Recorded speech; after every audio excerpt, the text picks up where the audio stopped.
नमो भगवते तस्मै कृष्णाय अद्भुतकर्मणे रूपनाम विभेदेन जगत् क्रीडति यो यतः मदनं कामरूपेण श्रीभावाद्भावितो हरिः मोहयन्मूलरूपेण अवतीर्णसेव्यः एव सः यत्कृपालवमाश्रित्य तरन्ति भवसागरं पद्मावती मनोमोदं घनश्याम अम्बे।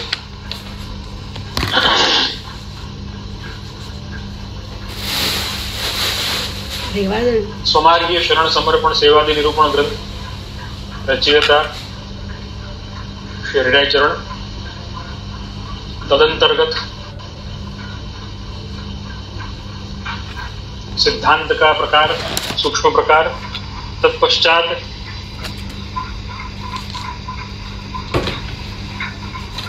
पुष्टि भक्ति मार्ग का मुख्य सिद्धांत शरणागति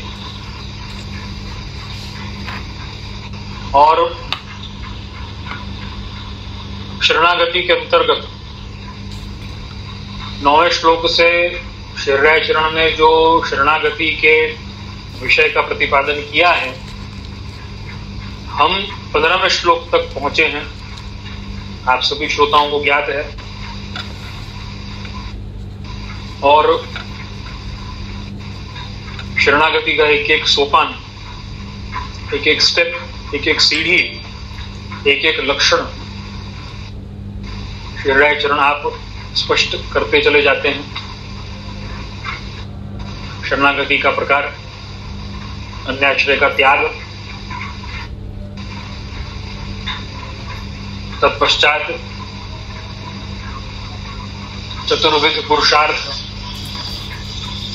धर्म अर्थ काम मोक्ष रूपी श्री कृष्ण को ही मानना, शरणागति का ये मुख्य बिंदु, ये मुख्य पॉइंट है। हृदय चरण जिसे हाईलाइट करते हैं। अब आगे के क्रम में 16वें श्लोक में हृदय चरण आज्ञा करते हैं, प्रायश्चित्तादिषु मतीर्न कार्या शरणं व्रजेत् उपस्थितेषु दोषेषु सर्वेष्वथ विशेषतः सुशक्येष्वप्यशक्येषु हरेर्गतिमय स्मरेत्। हिंदी अनुवाद,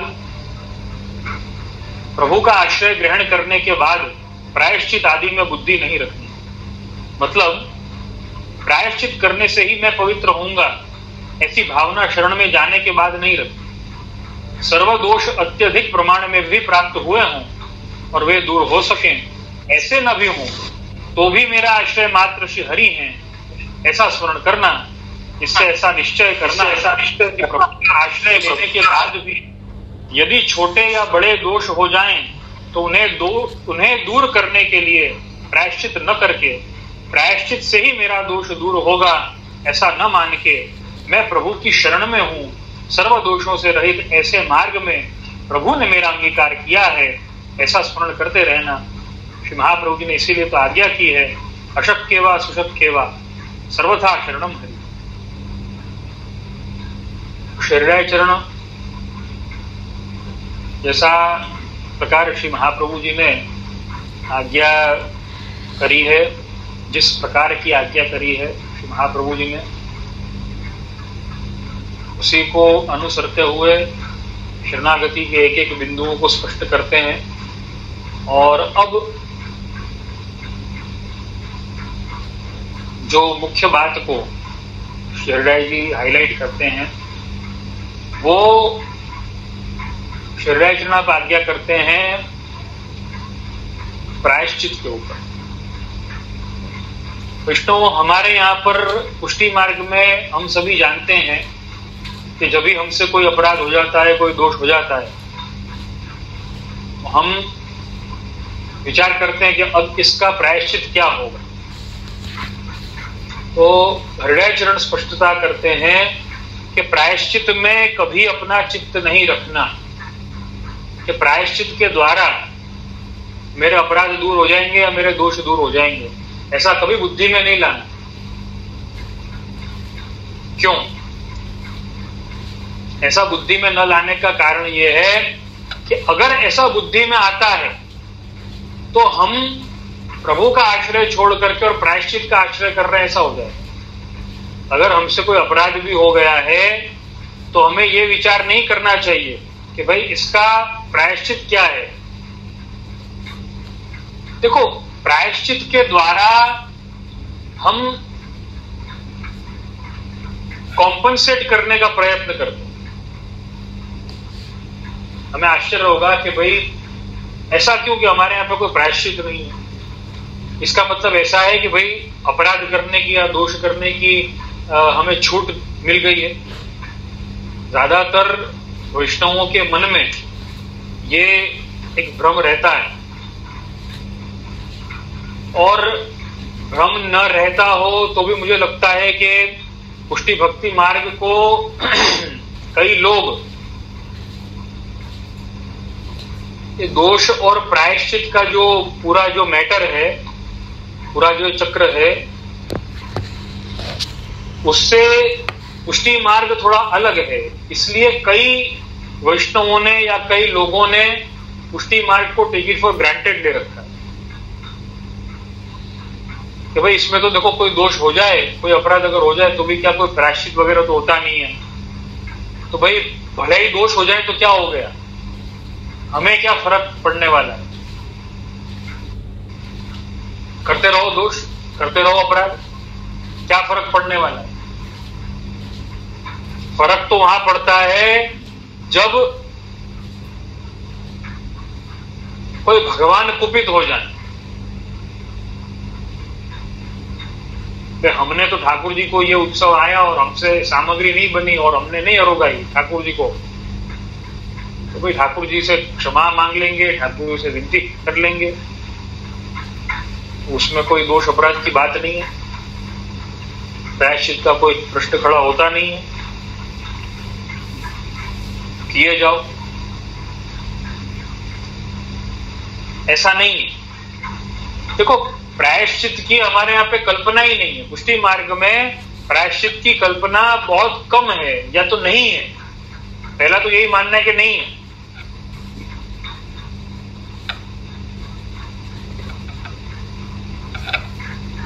लेकिन पुष्टि मार्ग में प्रायश्चित की कल्पना नहीं है या प्रायश्चित का प्रकार नहीं है, इसका मतलब ये नहीं है कि दोष करने की छूट मिल गई, अपराध करने की छूट मिल गई।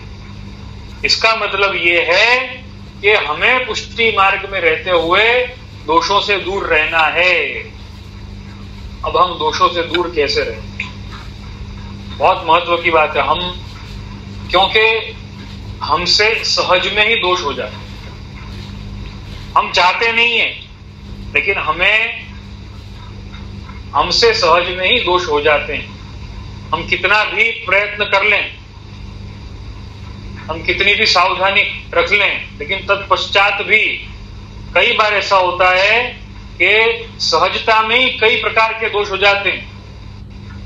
हमने विचार नहीं किया है कि उन दोषों का, कि हमसे वो दोष हो, या हम ऐसा भी नहीं कि हम सावधान नहीं रहे,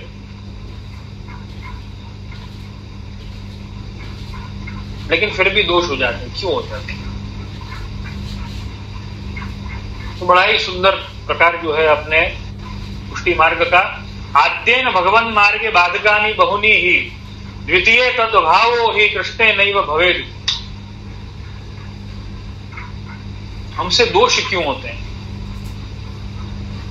हमसे अपराध क्यों होते हैं? जब प्रभु की सेवा है, प्रभु के नाम का स्मरण है, सत्संग है, हम नित्य पाठ करते हैं, नित्य वांचन करते हैं, नित्य सत्संग करते हैं, नित्य सेवा करते हैं, लेकिन फिर भी अपराध क्यों हो जाते हैं, दोष क्यों हो जाते हैं? देखो, सेवा करना मेंटेन होता है कि नहीं होता है, वो एक लेवल पर या एक क्रम से वो मेंटेन होता हो कि नहीं होता हो, लेकिन दोष करना वो तो मेंटेन हो रहा है। देखो, दोष करना वो ऐसे हमारे स्वभाव में आ गया है, सेवा नहीं मेंटेन होगी, लेकिन दोष अपराध करना वो मेंटेन होगा। क्यों? इसका कारण बड़ा ही सुंदर है। लालू भट्ट जी इसे समझाते हैं।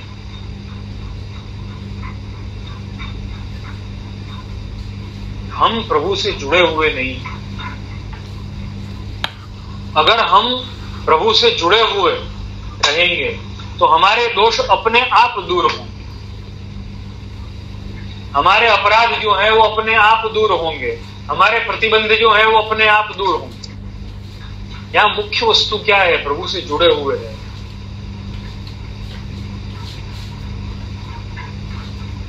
देखो सूर्योदय हो रहा है, अब सूर्योदय होने पर भी अब जो व्यक्ति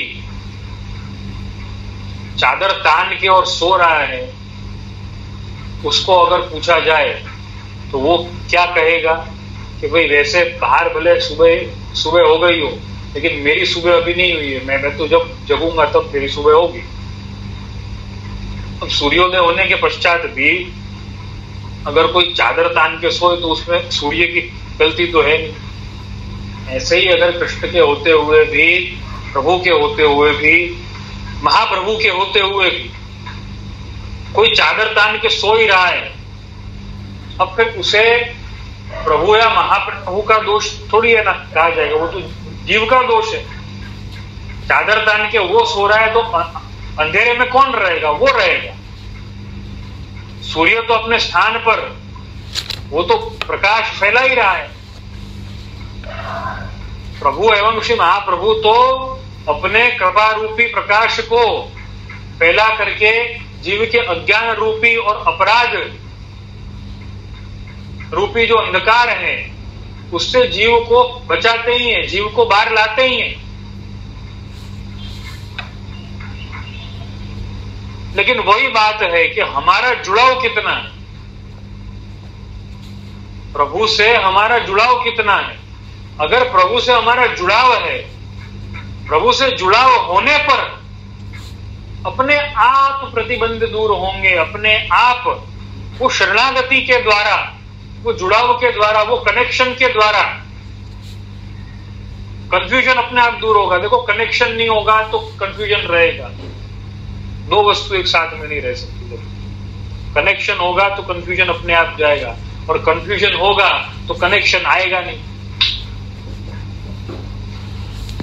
अब हमने किसका चुनाव किया? हमने कंफ्यूजन का चुनाव किया या हमने कनेक्शन का चुनाव किया? ये हम पर आधारित है। अब कहने को तो कह दिया कि नहीं, हम तो, हमारा वास्ता तो कनेक्शन से है, लेकिन कनेक्शन से नहीं और कंफ्यूजन से है। तो अगर कनेक्शन से होता तो जीवन में इतना कंफ्यूजन क्यों होता?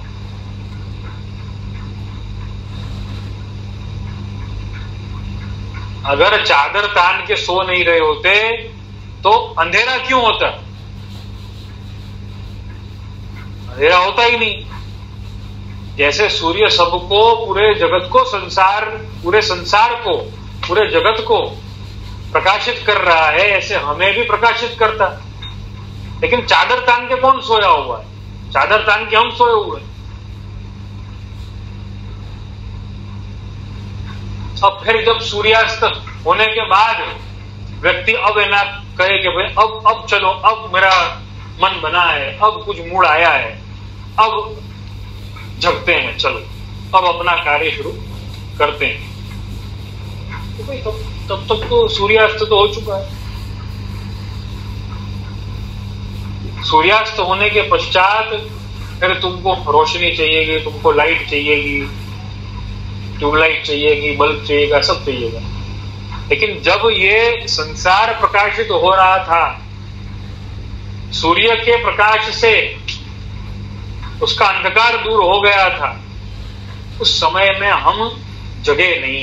ये तकलीफ है। देखो जब कृपा हो रही थी तब हम जगे। ये तकलीफ किसकी? ये तकलीफ हमारी। कहने का तात्पर्य यही है कि हमें ऐसे प्रायश्चित से बचने के लिए, ऐसे दोषों से, देखो प्रायश्चित से बचा कब जाएगा? प्रायश्चित कब मन में नहीं आएंगे? जब दोष नहीं होंगे, जब अपराध नहीं होंगे। और अपराध और दोष कब नहीं होंगे? जब हमारी शरणागति बहुत दृढ़ हो, जब हमारा जुड़ाव बहुत दृढ़ होगा, प्रभु से हम जुड़े हुए रहेंगे, प्रभु से जुड़ करके चलेंगे।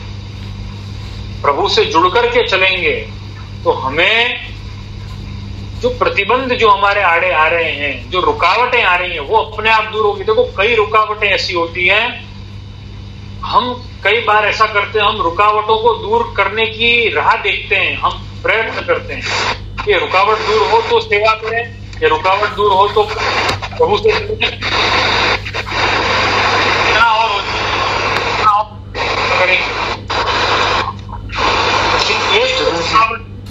दूसरी रुकावट आ जाती है। देखो कई वैष्णवों के मन में भी ये प्रश्न होता है कि इतनी सारी रुकावटें आ रही हैं, तो ये सारी रुकावटों का कारण क्या है? पता नहीं मेरे साथ ही ठाकुर जी, कई लोग ऐसा बोलते हैं, पता नहीं मेरे साथ ही क्यों ठाकुर जी ने ऐसा कर रखा है। देखो अभी तो एक में से बाहर नहीं आए थे कि दूसरी तकलीफ आना शुरू हो गई। तकलीफ सबके जीवन में है वैष्णव, बस वस्तु ये है कि आपका जुड़ाव तकलीफ से है कि कृष्ण से, इसका हमें विचार स्वयं करना चाहिए।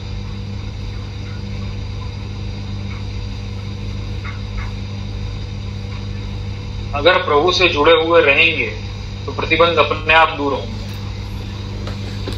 अगर प्रभु से जुड़े हुए नहीं रहेंगे तो प्रतिबंध अपने आप ज्यादा से ज्यादा आते ही चले जाएंगे और हम उसमें घसते ही चले जाएंगे। उसमें और दोष होंगे, और अपराध होंगे, और प्रायश्चित के विचार आएंगे, उतनी ही शरणागति और कम होती चली जाएगी।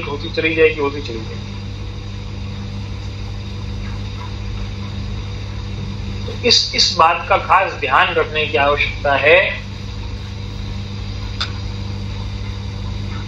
कि हमें प्रायश्चित पर ध्यान नहीं देना है, हमें कृष्ण पर ध्यान देना है, हमें हमारी शरणागति पर ध्यान देना है। हमारी शरणागति इतना बड़ा शस्त्र है हमारे पास में कि जब शरणागति दृढ़ होती है तब किसी प्रकार के प्रतिबंध जो हैं वो आड़े नहीं आते। देखो जीवन में रुकावटें नहीं आती ऐसा तो नहीं कह सकते, लेकिन वो रुकावटें असर नहीं करती, वो रुकावटें आपको रोक नहीं सकती। आप उन रुकावटों में से अपना रास्ता निकाल लो।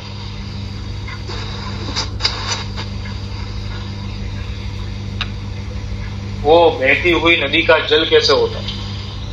देखो बहती हुई नदी का जो जल होता है उसे अगर बीच में कोई प्रतिबंध आ गया, बीच में कोई पत्थर आ गया,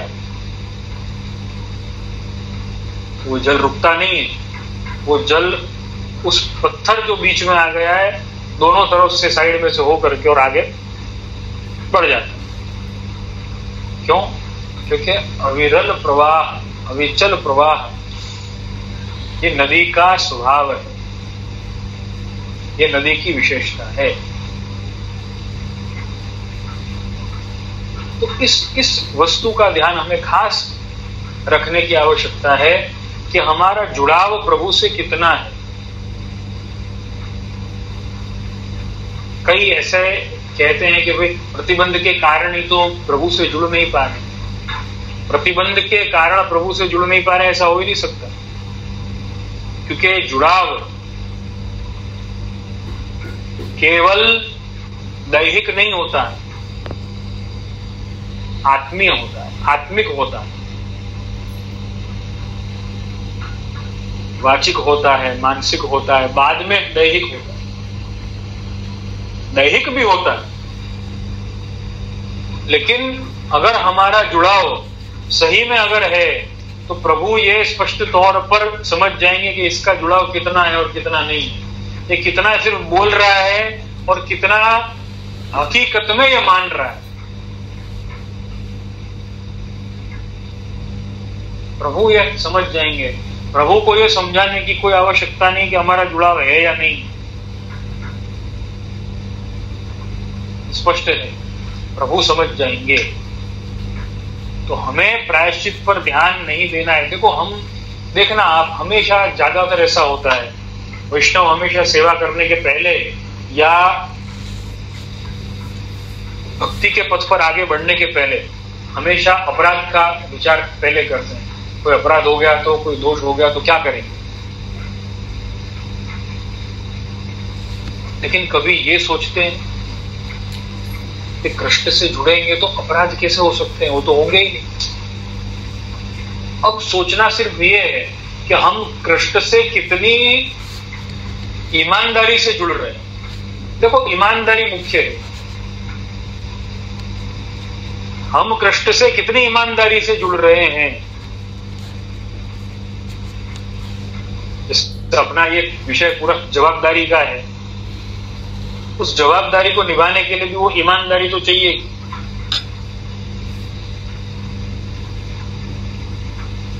हम कितनी ईमानदारी से प्रभु से जुड़ रहे हैं। क्या हमारी ईमानदारी प्रभु की तरफ नहीं है या प्रभु की तरफ कम है? उससे ज्यादा ईमानदारी हमारी संसार के प्रति है, लौकिक के प्रति है। विचार करें, विचार करें, मंथन करें और सुधार करें। तो हृदय चरण ये आज्ञा करते हैं कि प्रभु का आश्रय ग्रहण करने के पश्चात प्रायश्चित में बुद्धि नहीं रखनी है। प्रायश्चित हमें नहीं बचा सकता, हमें प्रभु बचा सकते हैं। अब समझो, अब ये तो बात हुई जुड़े रहने की, लेकिन तत्पश्चात फिर भी अपन मान लेते हैं कि भाई अज्ञानता में कोई अपराध हो गया, हमने बहुत सावधानी रखी, देखो सबसे हो जाता है। अब अज्ञानता में कोई अपराध हो गया, तब क्या किया जाए?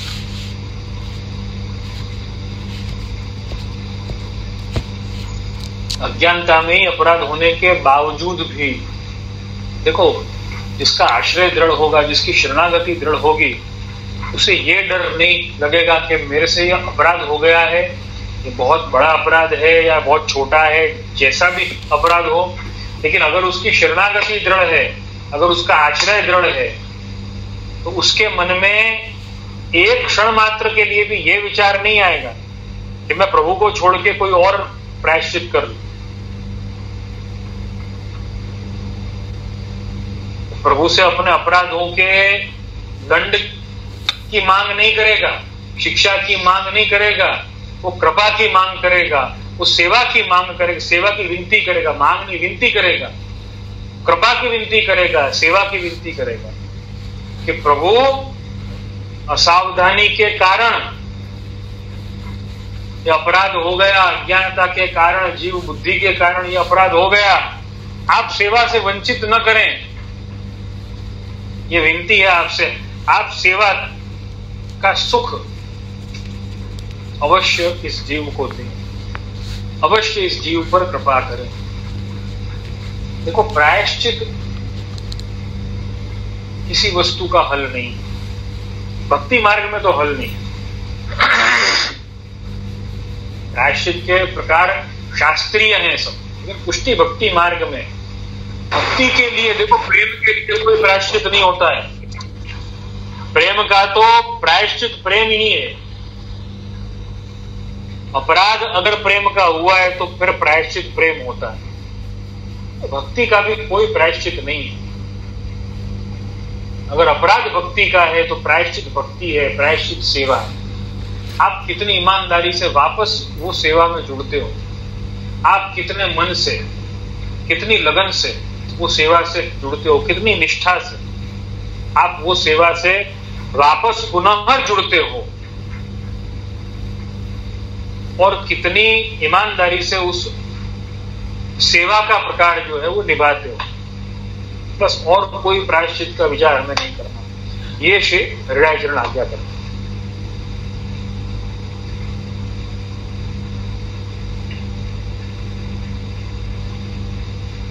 बड़ा ही सुंदर प्रकार हृदय जी ने आज्ञा करी है। मैं प्रभु की शरण में हूं, सर्व दोषों से रहित ऐसे मार्ग में प्रभु ने मेरा अंगीकार किया है। देखो देखो, जो मार्ग में कोई दोष नहीं है, ऐसे अद्भुत दिव्य पुष्टि भक्ति मार्ग में प्रभु ने मेरा अंगीकार किया।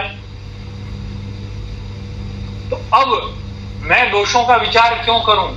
वो तो अज्ञानता में कोई अपराध हो गया है, कोई बात नहीं, उसे छोड़ देते हैं, उसे भूल जाते हैं, अब सेवा में ध्यान लगाते हैं, अब सेवा में मन लगाते हैं। देखो, सेवा में मन लगाएंगे तो अपराध का विचार नहीं करेंगे, सेवा में ही चित्त रहेगा, प्रभु सुख के ही विचार आएंगे।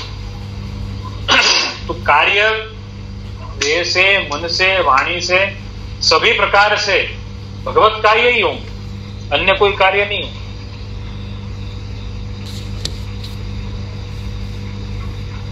प्रायश्चित का विचार नहीं करना है, इसीलिए श्री महाप्रभु जी ने भी आज्ञा करी है, अशक्य वा सुशक्य वा सर्वथा शरणम हरि। प्रभु से कितना जुड़ाव रख पाते हैं, प्रभु से कितनी ईमानदारी से हम जुड़ पाते हैं। देखो, वाचिक जुड़ाव तो जरूरी है ही, वाणी से तो जुड़ाव जरूरी है, लेकिन वाणी के साथ में, वाणी से जो जुड़ाव है वो क्रिया से, कर्म से, मन से,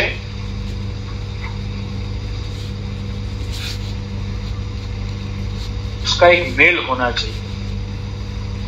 ऐसा नहीं कि सिर्फ वाणी से जुड़ाव हो रहा है, वाणी से हम जुड़ गए लेकिन क्रिया से नहीं जुड़ पा रहे हैं, कर्म से नहीं जुड़ पा रहे हैं, मन से नहीं जुड़ पा रहे हैं। कई लोग तो कह देते हैं मन से तो जुड़े हुए हैं ही, लेकिन क्रिया से नहीं जुड़ पा रहे। अच्छा, बाकी सारी क्रियाएं हो रही है, बाकी सारे कार्य हो रहे हैं, लेकिन सारा का सारा प्रतिबंध जो है वो केवल और केवल सेवा में ही लग रहा है। इसका मतलब ये कि हमारी ईमानदारी में कहीं ना कहीं खोट है, हमारी ईमानदारी में कहीं ना कहीं कमी है। तो दोष और प्रायश्चित का विचार, देखो, शरणागति का एक सोपान और एक सीढ़ी और एक लक्षण। प्रायश्चित का विचार न करें, अपनी शरणागति का विचार करें, अपनी शरणागति का निश्चय रखें। ये श्री हृदयाचरण आज्ञा करते हैं। और आगे 18वें श्लोक में आपसे आज्ञा करते हैं, अन्याश्रयो नैव कार्यो नैवान्यत्र स्वतो व्रजेत प्रार्थना नैव कुत्रापि कर्तव्या भगवत्यपि। हिंदी भाषांतर, अपने स्वामी प्रभु के बिना अन्य किसी का आश्रय करना अन्याश्रय है, ऐसा अन्याश्रय कदापि नहीं करना, अर्थात स्वप्रभु के बिना अन्य किसी का आश्रय कदापि न करना। श्री महाप्रभु जी भी आज्ञा करते हैं, अन्याश्रय कदापि न करना, क्योंकि यह सर्वथा बाधक है। श्री गोसाई जी भी आज्ञा करते हैं कि अन्य देवों के संबंध की गंध भी गले को बाधा करती है, अर्थात गला कटाती है।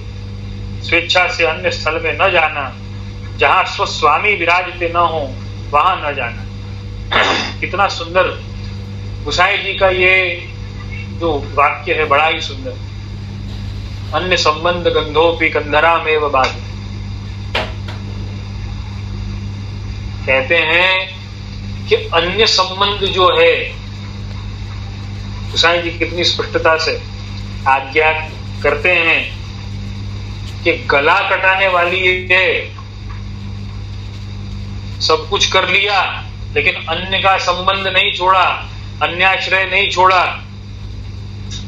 देखो, सेवा कर ली, प्रभु को भज लिया, लेकिन अन्य भजन नहीं छोड़ा, तो गला कटाने के बराबर है। ऐसा कार्य कभी न करना। स्वेच्छा से अन्य स्थल में न जाना, स्वतो गमनमेव, जहां स्वस्वामी विराजते न हो वहां न जाना। जैसे स्त्री अपनी इच्छा के मुताबिक स्वच्छंदतया अपने पति का छोड़कर अन्य स्थल में नहीं जाती, वैसे अपने स्वामी के गृह को छोड़कर अन्य स्थल में स्वेच्छा से न जाना, तथा अन्य स्थल में जाकर प्रार्थना न करना। प्रार्थना कार्य मात्र की ततोन्यत्र विवर्जयेत, विवेक धैर्याश्रय का प्रकार पूरा ही इसमें वर्णित है। कोई भी मुसीबत आ जाए तो उस मुसीबत को दूर करने के लिए अन्य से प्रार्थना नहीं करनी। देखो, वापस यहां पर वही प्रकार जो श्री महाप्रभु जी ने आज्ञा करी थी, विवेक धैर्याश्रय ग्रंथ। प्रार्थना कार्य मात्र भी ततोन्यत्र विवर्जयेत। यहां पर ये आज्ञा कर रहे हैं हृदयाचरण, कोई भी मुसीबत आ जाए तो उस मुसीबत को दूर करने के लिए अन्य से प्रार्थना नहीं करनी। तो क्या इसका मतलब यह हुआ कि प्रभु से प्रार्थना करनी, प्रभु से मांगनी करनी? आगे आज्ञा करते हैं, अधिक तो क्या परंतु प्रभु से भी प्रार्थना न करनी। ये विरक्ति का भाव, विरक्ति से भी ज्यादा ये शरणागति का भाव। शरणस्य समुद्धारम, प्रभु का ये संकल्प है। जो शरणस्थ जीव होता है उसका सम्यक प्रकारेण उद्धार मैं करने वाला हूं, मैं करता हूं। ये जब प्रभु का निश्चय हो, ये जब प्रभु का संकल्प हो, शंका कोई स्थान नहीं। तो अन्य से तो क्या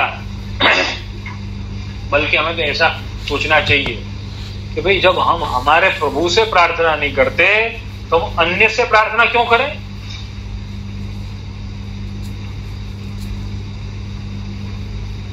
जब बेटा अपनी मां से रोटी नहीं मांगता तो अन्य से रोटी कैसे मांगे?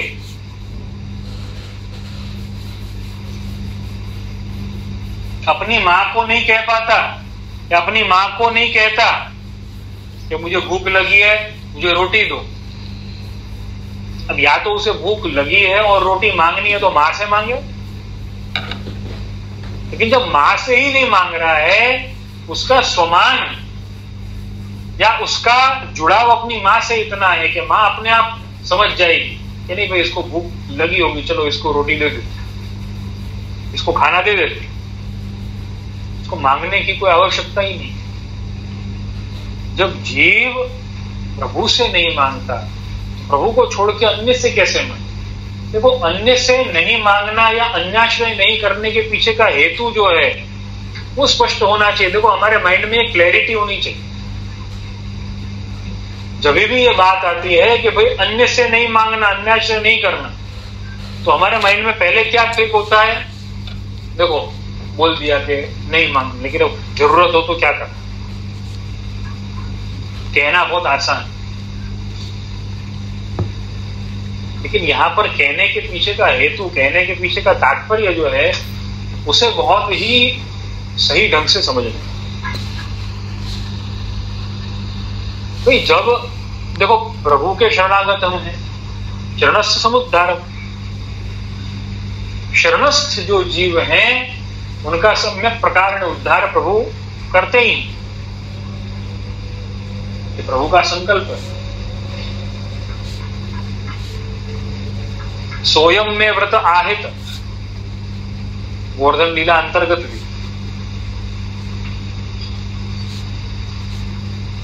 प्रभु ने ये व्रत लिया है कि जो मेरे शरण में आए उसका मैं रक्षण, उसका मैं उद्धार करता हूं। और हम इसी भाव से तो आपके शरण में हम गए। अब ये जब भाव होगा तो शरण में जाने के पश्चात प्रभु से मांगने की कोई आवश्यकता नहीं है। अब सवाल ये आता है कि अच्छा, प्रभु से तो मांगने की आवश्यकता नहीं है, लेकिन कभी आवश्यकता हो तो अन्य से मांगे तो फिर वहां पर ये जवाब अपने आप को दे। अरे, जब अपने प्रभु से ही नहीं मांगा तो दूसरे से क्या मांगे? अगर देना होता तो हमारे प्रभु हमको नहीं दे देते। प्रभु से नहीं मांगा, दूसरे से कैसे मांगे? और जब प्रभु ने नहीं दिया तो दूसरा अगर देगा तो भी क्या फायदा? अगर देना चाहते हो तो प्रभु दें, प्रभु से हम लेने के लिए तैयार हैं। प्रभु हमको दें, हमने कब इनकार किया? ये स्वमान, ये गौरव, ये अपनी भक्ति की गरिमा, हमें इस गरिमा का रक्षण करना है, इस गौरव के साथ में जीना। अगर देते तो प्रभु देते, अन्य कोई क्यों दे? और अन्य कोई दे तो हम क्यों लें? हमारा क्या लेना देना उनसे। प्रभु को हम भजते हैं और सर्व सामर्थ्य सहित सर्वत्रैवाखिलार्थकम्। जब प्रभु सर्व सामर्थ्य माने, एक बात तो निश्चित है, हम प्रभु की शरण में हैं तो प्रभु में कोई सामर्थ्य की कमी है ऐसा तो है नहीं, सर्व सामर्थ्य सहित है। सर्व सामर्थ्य होने के पश्चात भी या तो प्रभु हमको दे, और या तो प्रभु हमको न देना चाहते हो तो और किसी से क्यों नहीं, और जब और किसी से लेना नहीं है तो मांगे क्यों। वो कहते हैं ना, किसी के ऑब्लिगेशन में क्यों आना। और प्रभु हमको जब देते हैं तो प्रभु के ऑब्लिगेशन में हम नहीं आते।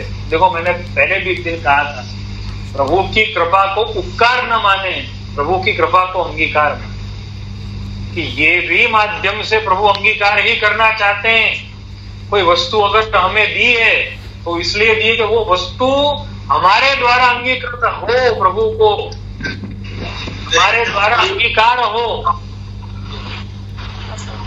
हमारे मन में कोई मनोरथ था, समझो कोई मनोरथ हमारे मन में है, प्रभु ने वो पूर्ण किया, चाहे वो लौकिक क्यों ना हो। हमारे मन में कोई बात है, प्रभु ने वो पूर्ण कर दी, हम क्या करेंगे, हम उसे उपकार मानेंगे। अरे ठाकुर जी जो तो कोई चमत्कार कर ही न सके,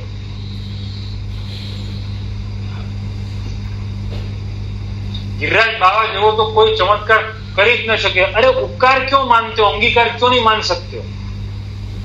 अरे ये वस्तु तो मुझे इसलिए दी ताकि एक और साधन के द्वारा मैं प्रभु के सन्मुख हो सकूं, प्रभु को मैं कोई वस्तु और अधिक अंगीकार करवा सकूं, इसलिए ये साधन मुझे प्रभु ने दिया, ये माध्यम मुझे प्रभु ने दिया कि और मेरे निकट आ, और मेरे निकट आ, आन और आन और आन और। पहली जो बात है वो और स्पष्टता से समझनी चाहिए। इसलिए हमें अन्य किसी से नहीं मांगना। देखो विष्णु, ध्यान रखना,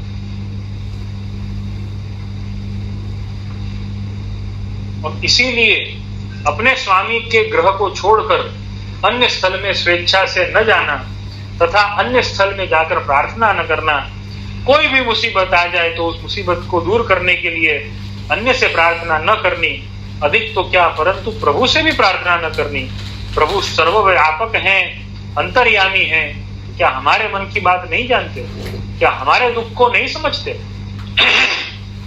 प्रभु सब जानते हैं, समझते भी हैं, तो हमारे दुख स्वयं ही दूर करेंगे, ऐसा मानकर भी प्रभु से प्रार्थना न करना। उपरांत उन करुणानिधि ने हमको उत्तमोत्तम फल देने का संकल्प किया हो तथा दुख देकर वे हमारी परीक्षा भी करते हों, उस समय धैर्य न रखकर जीव बुद्धि से कुछ प्रार्थना कर घर द्रव्य जैसी तुच्छ वस्तु मांग बैठे तो प्रभु तो वह भी देंगे ही, परंतु उससे उत्तम उत्तम फल मिलने का लाभ चला जाएगा और उतने ही फल से वह जीव अपने को कृतार्थ मानता है।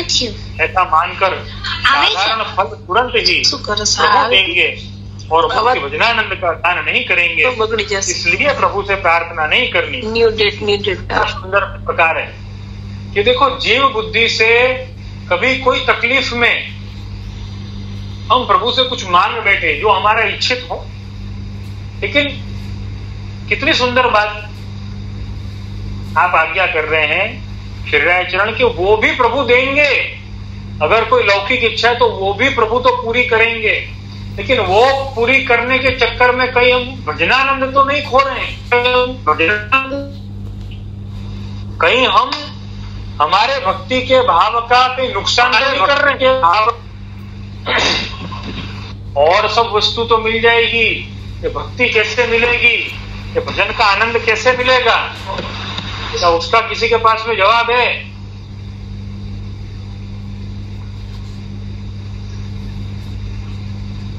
इसीलिए वैष्णवों भगवदीय जो होते हैं वो भक्ति को श्रेष्ठ होते हैं,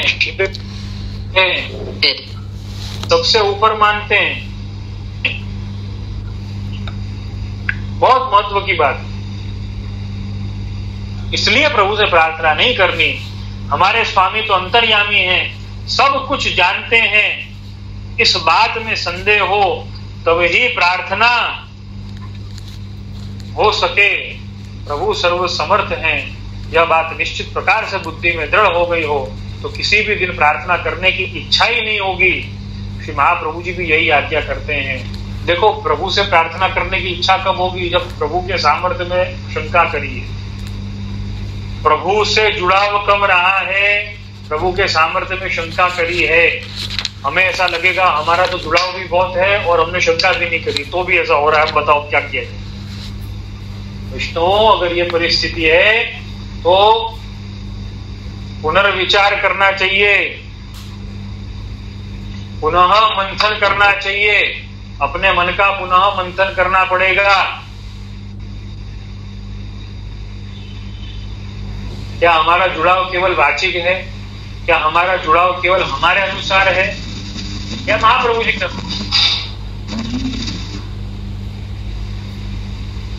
क्या प्रभु को हम सर्व सामर्थ्यवान मानते हैं? हमें जवाब मिलेगा हाँ मानते हैं, लेकिन हम सामर्थ्यवान, ये तकलीफ है। प्रभु को तो सामर्थ्यवान मानते हैं, दूसरों को भी सामर्थ्यवान मानते हैं, और हम दूसरों को सामर्थ्यवान मानते हैं, कोई मानते हैं यार, तो सब यही कहेंगे नहीं हम तो प्रभु को ही सर्व सामर्थ्यवान मानते हैं। लेकिन ये पता कैसे चलेगा कि प्रभु को तो सर्व सामर्थ्यवान मानते हैं लेकिन दूसरों को भी सामर्थ्यवान मान रहे हैं? ये ऐसे पता चलेगा कि जब हमारा जुड़ाव उन व्यक्तियों से होगा, उन वस्तुओं से होगा। क्यों? क्योंकि हमको कुछ अपेक्षा है उनसे, और वो अपेक्षा कौन सी है कि भाई ये सामर्थ्यवान व्यक्ति है, इसके सामर्थ्य से हमारा कुछ लाभ हो जाए। ये जब अपेक्षा, ये जब आशा होगी, तब ऐसा मानना पड़ेगा कि हमने प्रभु को सर्व सामर्थ्यवान तो नहीं माना है, हमने अन्यों की तरह प्रभु को एक सामान्य प्रकार से जो सामर्थ्य सब में होता है वैसे ही कोई एक सामर्थ्य प्रभु में भी है, उसका नाम कृपा है, उसका नाम भक्ति है। हम भक्ति और कृपा को भी सामान्य मानेंगे कि आजकल तो क्या है, भक्ति तो आजकल इंटरनेट से ही मिल जाती है, कहाँ बड़ी बात है। विष्णु, भक्ति इंटरनेट से नहीं मिलती। भक्ति हमारे भीतर जब निवास करती है तब हमारे भीतर में एक दीनता भाव अपने आप प्रकट होता है। इंटरनेट से सुना हुआ जो, मैं तो सूचनाएं कहूंगा, जो सूचनाएं हैं उससे भक्ति नहीं हो सकती। एक माध्यमिक सेतु जरूर बन सकता है लेकिन भक्ति उससे नहीं हो सकती। भक्ति तो गुरु की शरणागति से ही होगी, गुरु के समीप जाने से होगी, गुरु की सेवा से, गुरु की आज्ञा का पालन करने से, भगवत सेवा से होगी, महाप्रभु जी के सिद्धांतों को अनुसरने से होगी।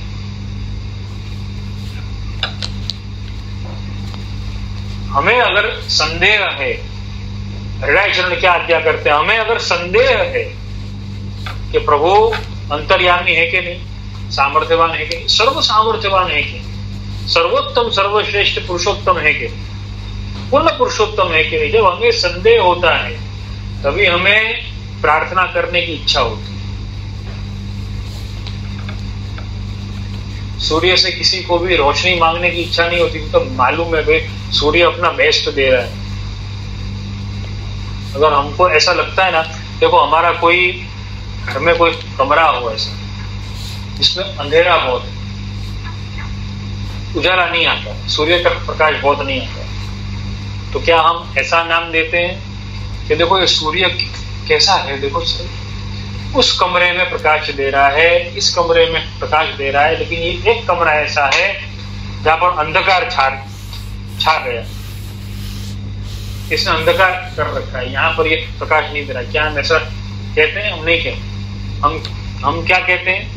हम कहते हैं पता नहीं ये सूर्य यहाँ पर उजाला नहीं देता है, प्रकाश नहीं देता है, इस कमरे की दिशा कुछ सही नहीं है। આપણે ગુજરાતીમાં કે હવા ઉજાસ નથી આવતી, वेंटिलेशन नहीं है बराबर, तो वो वेंटिलेशन होना चाहिए।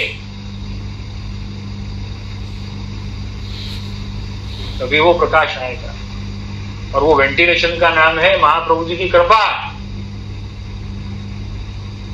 महाप्रभु जी के सिद्धांत, महाप्रभु जी का पुष्टि भक्ति मार्ग। अगर हमें प्रभु के सामर्थ्य का विचार है, प्रभु के सर्व सामर्थ्यवान होने का निश्चय अगर है, तो एक बात ध्यान से समझ लेना कि हमें और कोई भी सामर्थ्यवान नहीं लगने वाला है। हमें प्रभु ही सामर्थ्यवान है, सर्व सामर्थ्यवान, पूर्ण पुरुषोत्तम, सर्वोत्तम, केवल केवल आनंद कर पाद मुकोदरादि,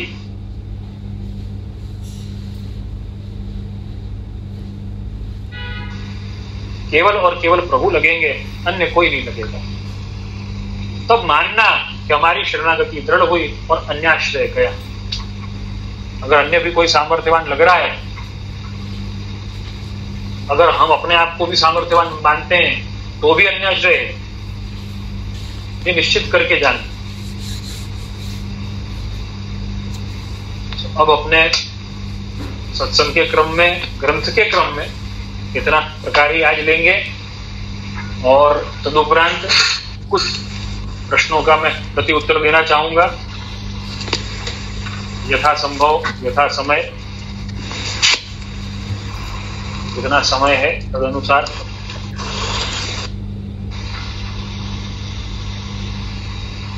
और पुष्टि भक्ति मार्ग के लिए और खास करके वैष्णवों के लिए तो कितना आनंद का उत्सव आ रहा है। जन्माष्टमी, प्रभु का प्रादुर्भाव महोत्सव आ रहा है। अग्रिम बधाई आप सबको देते हुए उसी से जुड़ा हुआ एक प्रश्न लेंगे। प्रश्न नंबर 50, प्रीति मेहता, जो कांदिवली में निवास करते हैं। आपके प्रश्नों की सूची में एफसीसी सत्संग व्हाट्सएप ग्रुप में इस प्रश्न का क्रमांक है 50वां। और प्रीति बेन मेहता ने ये प्रश्न किया है, लौकिक में बालक के जन्म के 6 दिन बाद छठी होती है, पर प्रभु के प्रागट्य जन्माष्टमी से पहले छठी उत्सव कैसे? ऐसा सुना है कि प्रभु के जन्म का इतना आनंद माना गया है अपने यहाँ के 1 वर्ष वो आनंद होता है, तत्पश्चात छठी उत्सव होता है। क्या ऐसा है? इस पर आप कृपया भाव प्रकाश करें। तो भाई ये भावना भी अच्छी है कि 1 वर्ष तक प्रभु के उत्सव का आनंद मनाया जाए, तो पश्चात छठी का उत्सव, लेकिन ये भावना है। फिर उसका जो मूल जो प्रकार जो है वो ये है कि छठी का उत्सव 1 वर्ष के बाद मनाया गया, क्योंकि प्रभु की जिस दिन छठी थी उस दिन तो पूतना आ गई, और पूतना आ गई तो छठी का क्रम, और एक के बाद एक के बाद एक के बाद एक सब दैत्य सब आते ही गए।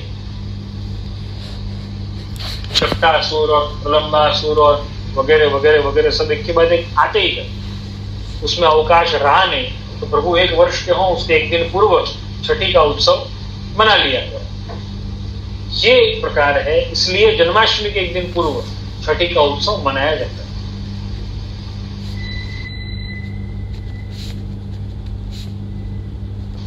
और जैसा कि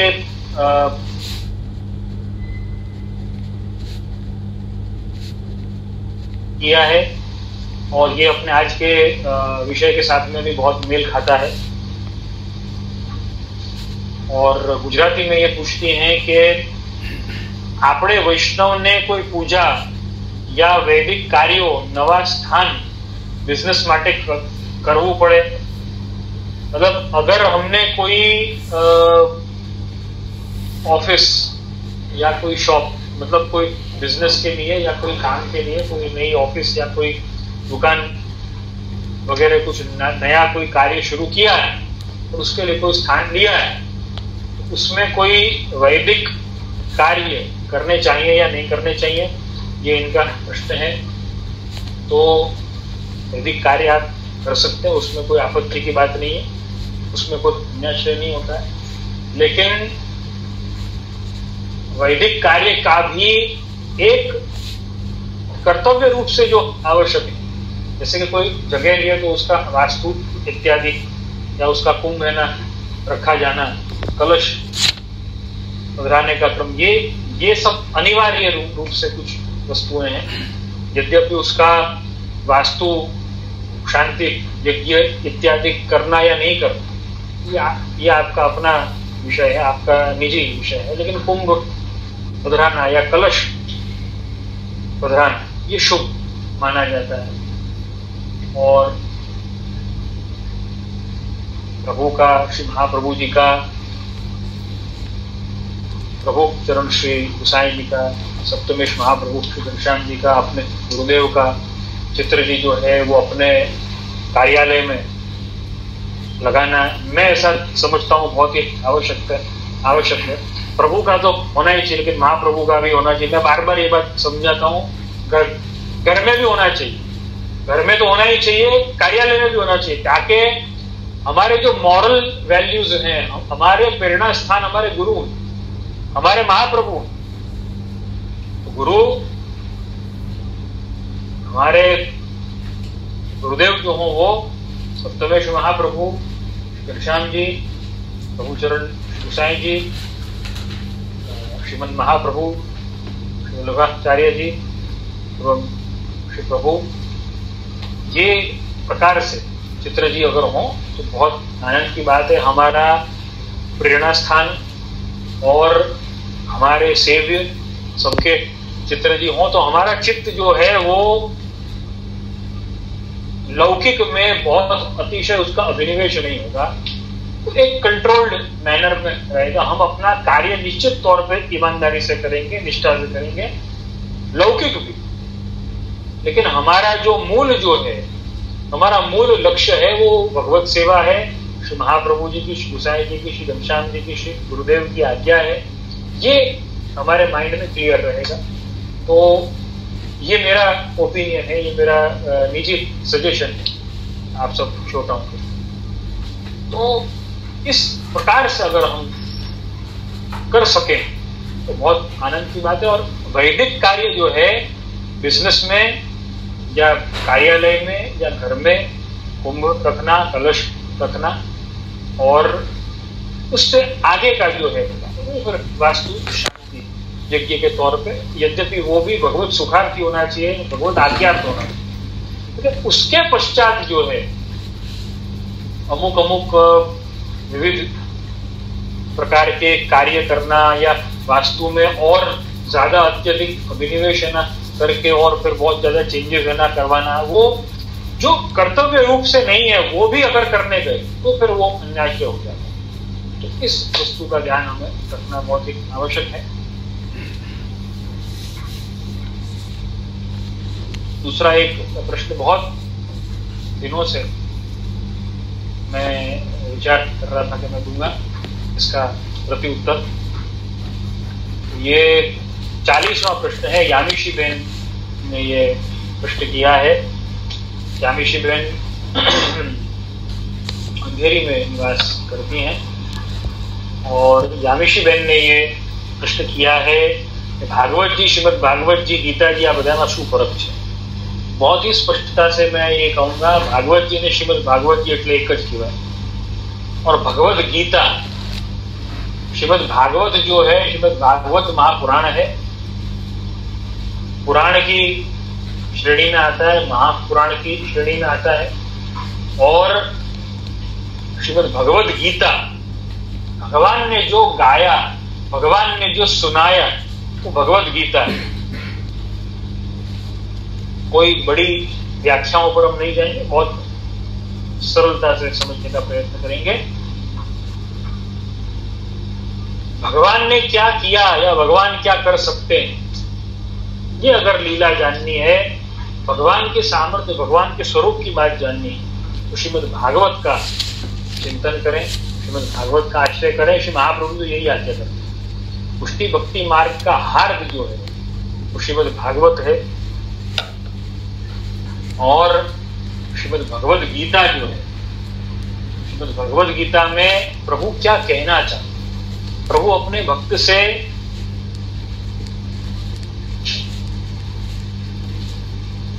क्या चाहते हैं, कैसी भावना चाहते हैं, अपने भक्त को कैसा भाव हो, कैसा उसका विचार हो, कैसा उसका स्वभाव हो, कैसा उसका जीवन हो, ये प्रभु के मुख से जानना है, प्रभु के शब्दों में जानना है। तो श्रीमद् भगवद गीता है, जो महाभारत के ही शांति पर्व का एक भाग है। 18 अध्याय शांति पर्व में से लिए गए हैं और उसी के अंतर्गत श्रीमद् भगवद गीता आती है। तो सहज शब्दों में अगर कहूं, भगवान ने क्या किया वो जानना हो तो श्रीमद् भागवत, और भगवान ने क्या कहा वो जानना हो तो श्रीमद् भगवद गीता।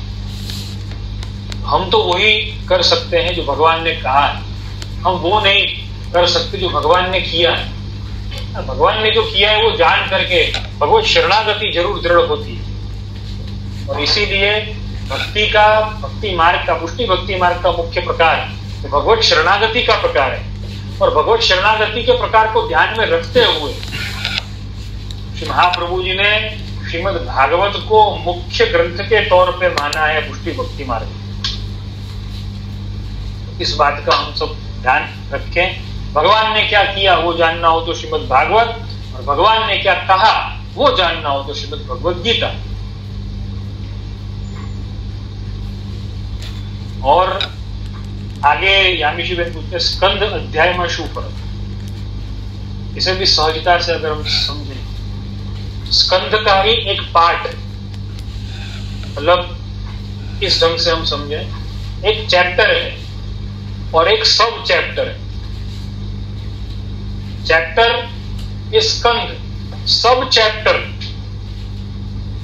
इस अध्याय। स्कंद और अध्याय में ये फर्क।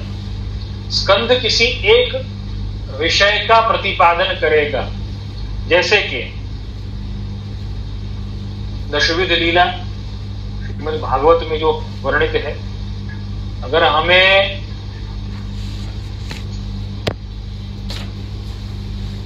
आश्रय लीला का विषय समझना है कि आश्रय क्या है, तो हमें 12वां स्कंद देखना चाहिए।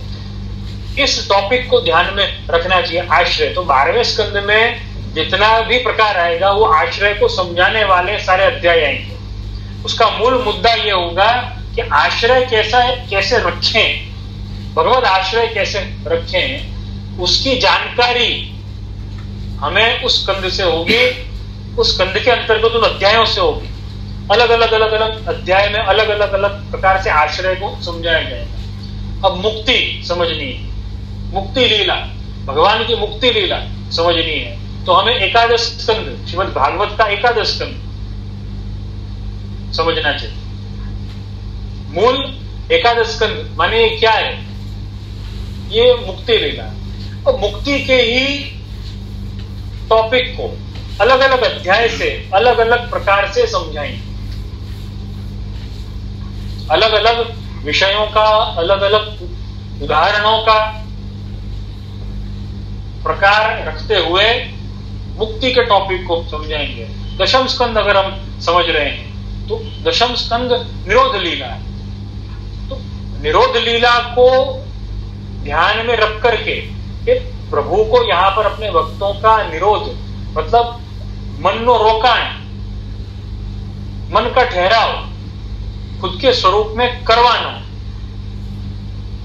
तो निरोध लीला को ध्यान में रखते हुए दशम स्कंद के सारे अध्याय के भक्त का निरोध भगवान में सिद्ध हो जाए, ऐसे ही सब पूरा भागवत का पूरा प्रकार है। अधिकार लीला, साधन लीला और फिर दशविध लीला। पहला स्कंद, दूसरा स्कंद और फिर बाकी के 10 स्कंद, 12 स्कंद हो गए। उसका एक टॉपिक होगा, एक चैप्टर होगा। आप टॉपिक के अर्थ में अगर समझो तो टॉपिक जो है, जैसा कि मैं उदाहरण दिया, दशम स्कंद का टॉपिक जो है, स्कंद, स्कंद माने टॉपिक, टॉपिक जो है वो निरोध है। अब सब टॉपिक्स उसमें सब होंगे, एक के बाद एक के बाद एक के बाद एक। ये अध्याय में ये समझा रहे हैं, वो अध्याय में कंसवध लीला है, ये अध्याय में रास लीला है, वो अध्याय में प्रभु के प्रागट्य की लीला है, गौचारण की लीला है, बाल लीला है, वेणु गीत है, युगल गीत है, भ्रमर गीत है, गोपी गीत है, गोवर्धन लीला है। लेकिन ये सारे सब टॉपिक से समझाना निरोध लीला को ही है, क्योंकि मुख्य टॉपिक है। तो ये अध्याय और स्कंद का फर्क है। अगर ये हमें समझ में आ जाए, यद्यपि ये अध्ययन का विषय है, महाप्रभु जी ने इसका प्रतिपादन अपने जैसे श्रीमद् भागवत में भी इसका उल्लेख आता है, तृतीय स्कंद में ही इसका उल्लेख आ जाता है दशविध लीला का, और इसका प्रतिपादन श्री महाप्रभु जी ने श्री भागवतार्थ निबंध में भी किया है। तो ये सारे विषय जो हैं, ये सारे अध्ययन के विषय, तो मैं यही कहूंगा कि भाई हमें अगर इतना भी ध्यान आ जाए तो श्रीमद् भागवत का अध्ययन जब हम करें, पठन जब हम करें, चिंतन हम जब करें, तो और स्पष्टता होगी और आनंद आएगा और भगवत कृपा और विशेष होगी। तो आज के सत्संग सत्र को यहीं पर विराम देंगे, समय हो गया है। बस आप सभी को जन्माष्टमी महामहोत्सव की बधाई दूंगा, और अगले 2 सत्र जो है, मतलब मंगलवार और गुरुवार का जो सत्र है जन्माष्टमी महामहोत्सव के उपलक्ष्य में, हम इन 2 सत्र में अवकाश रखेंगे, ताकि आप सभी, हम सभी अपने प्रभु के साथ में इस महामहोत्सव का आनंद ले सकें।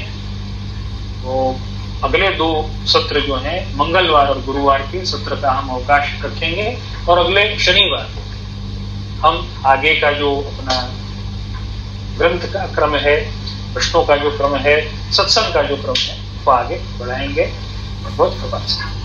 इसके साथ में आज के सत्संग सत्र को यहाँ पर विराम देंगे। आप सभी के फीडबैक, सुझाव, शिकायत और प्रश्न हमेशा स्वागत योग्य हैं और मेरे मनोबल को बढ़ाने वाले हैं। आश्रय के पद का गान करेंगे और विराम देंगे। दृढ़ चरणन केरो भरोसो, दृढ़ चरणन केरो, श्री वल्लभ नख चंद्र छटा बिन, सब जग मांझ अंधेरो भरोसो, दृढ़ चरणन केरो, साधन और नहीं आकली में, जासु होय निवेरो, सूर कहाँ कहे विविध आंधरो, बिना मोल खोचेरो भरोसो, दृढ़ चरणन केरो, दृढ़ चरणन केरो भरोसो, दृढ़ चरणन केरो। बोल श्री मदन मोहन लाल प्यारे की जय। श्याम सुंदर श्री अम्बे महारानी की जय। श्री गिरिराज धरण की जय। श्री वल्लभाधीश की जय। श्री गुसाई जी परम दयाल की जय। श्री घनश्याम जी परम दयाल की जय। अपने अपने गुरुदेव की जय। सभी वैष्णवों को शुभकामना, शुभाशीष। सर्वे भवन्तु सुखिनः, सर्वे सन्तु निरामयाः।